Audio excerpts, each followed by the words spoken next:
Hola, soy Begoña Galeán, soy profesora de la Universidad Politécnica de Madrid y vengo a presentaros una comunicación titulada ¿Cómo participan las familias en secundaria? Opinión de los docentes antes y después de formarse.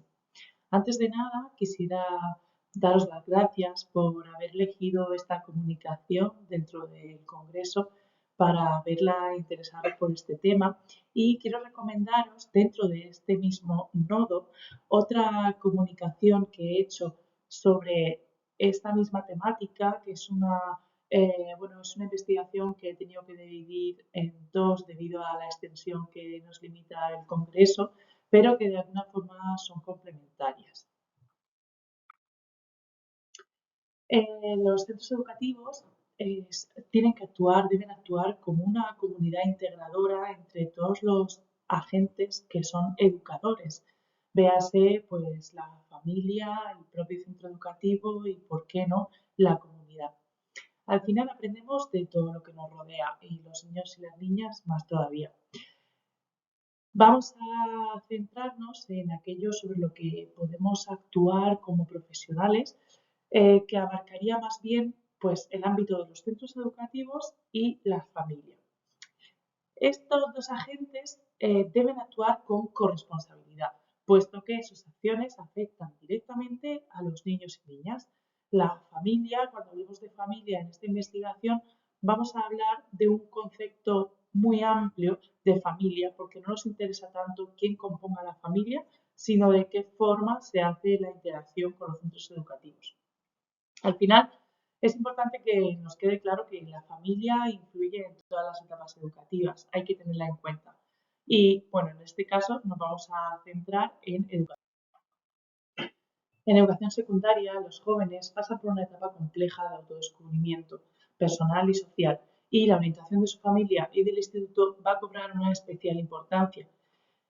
La implicación de las familias en esta etapa no solo es que sea posible, sino que debe hacerse, además porque es un derecho y un deber que tienen las familias. Y para que se produzca de forma adecuada, pues va a depender de las familias, de la apertura de los centros educativos y de los docentes. El profesorado es el que hace de intermediario entre la familia y los centros educativos. El profesorado de educación superior recibe su formación docente en el máster de formación del profesorado. En este punto me gustaría pararme un poco, ya que el congreso en el que estamos es un congreso internacional y quizá fuera de España no se sepa cómo se estructura la formación en educación superior, pero ocurre que tras estudiar un grado en la especialidad que sea, para ser profesor en educación secundaria tienes que cursar el máster de formación del profesorado, el cual te prepara para ser profesor de la especialidad que tengas. Sin ese máster no se puede dar clase en centros de educación secundaria. Dentro de este título se encuentra la asignatura Sociedad, Familia y Educación, en la cual se puede tratar este tema de la formación de relación con la familia y es el momento para hacerlo. ¿Pero será suficiente? Bueno, pues para dar respuesta a esto me planteé unos objetivos. Primero, pues me gusta que tenía interés en conocer la percepción que tienen los estudiantes de este máster sobre cómo participan las familias en los centros educativos de enseñanza secundaria, desde el hogar y desde los órganos de representación. Y quería saber si la formación, el curso que yo les iba a dar, la asignatura que yo les iba a dar, tenía impacto sobre la percepción que tenía sobre cómo participaban las familias en los centros de secundaria. Para esto, pues hice un estudio muy sencillo que consistía en un pretest y un posttest. Para contextualizar un poco mejor, esta investigación, este estudio se ha hecho en la Universidad Politécnica de Madrid dentro del máster de profesorado del Instituto de Ciencias de la Educación y en la asignatura que ya he comentado. La población inicial consistía en 107 alumnos, de los cuales voluntariamente quisieron participar 64 en el pretest y en el posttest 40. Si bien no es una muestra que sea estadísticamente representativa, nos sirve para conocer cuál es la percepción general de estos alumnos y a partir de ahí pues, poder trabajar mejor.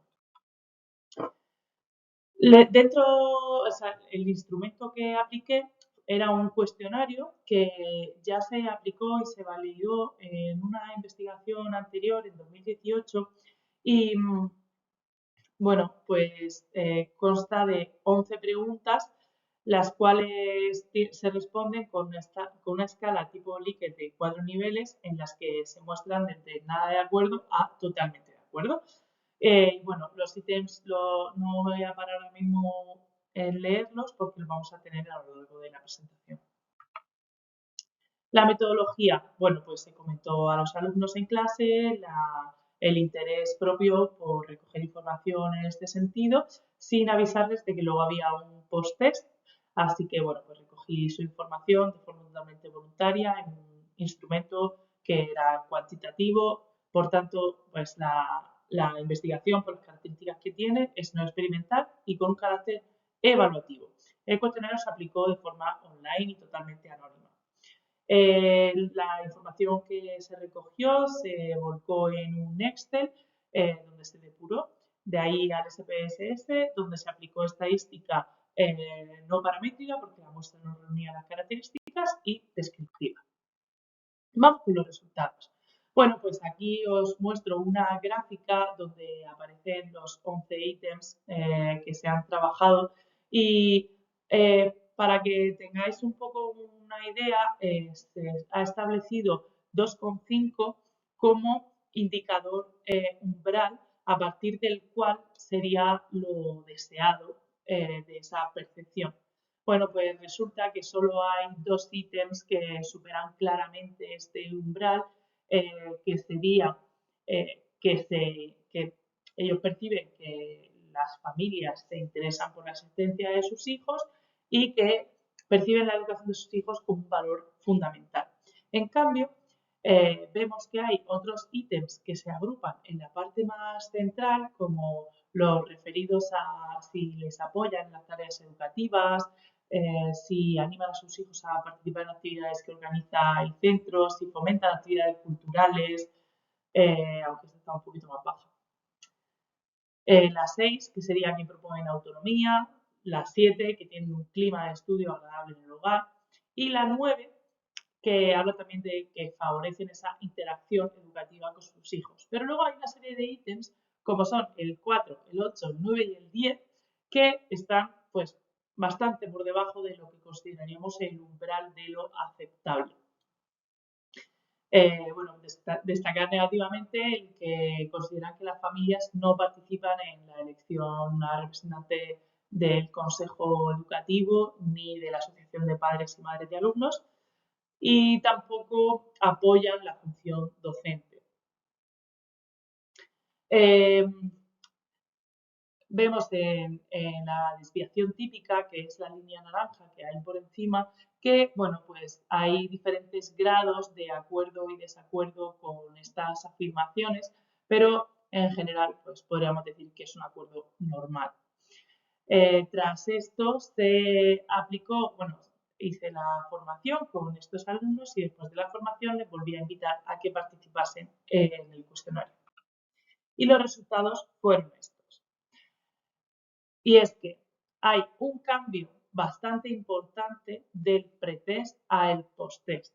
Se puede decir que la formación ha tenido un impacto importante en cómo estos alumnos perciben que participan las familias. Concretamente, y están marcados en rojo, la variación que ha sido estadísticamente significativa ocurre en estos ítems. En el 4, que es pues si consideran que las familias realizan actividades culturales y formativas con sus hijos, si favorecen un clima de estudio en el hogar, que hemos visto que hay también una clara mejora, si apoyan la función docente, que aunque se encuentra ahí en el límite, ahora sí que lo supera, y sigue sin superar el límite que hemos considerado como aceptable, que participan en la elección de representante de las familias. Bueno, de aquí lo que yo me llevo, las conclusiones que saco es que bueno, la coordinación entre la familia y los centros educativos es importante a todas las edades. Parece que cuando son adolescentes se nos olvida que siguen aprendiendo de todos los contextos y que la coordinación es fundamental.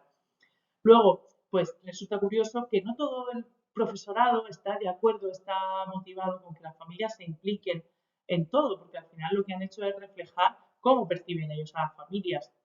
Se ve que en algunos apartados tienen una percepción más bien negativa. También hemos visto que la formación tiene un impacto positivo en la percepción que tienen. Y, pues bueno, que en muchos aspectos la percepción no llega a lo deseado. Eh, bueno, supongo que aquí, yo considero que una vez que se lo pongan en práctica en los centros educativos, pues con la formación recibida sí que podrán fomentar más esa participación. Y quería dejaros algunas preguntas para si queríais comentar en esta comunicación. Y es, bueno, ¿crees que el profesorado de educación secundaria debe implicarse de la misma forma que en primaria en cuanto a la participación de las familias? ¿Cómo delimitante puede ser que un docente ya parta de prejuicios hacia las familias? ¿Y cómo podemos hacer para involucrar a las familias en educación secundaria? Bueno, pues muchas gracias por haber elegido esta comunicación y deseo que paséis un buen congreso.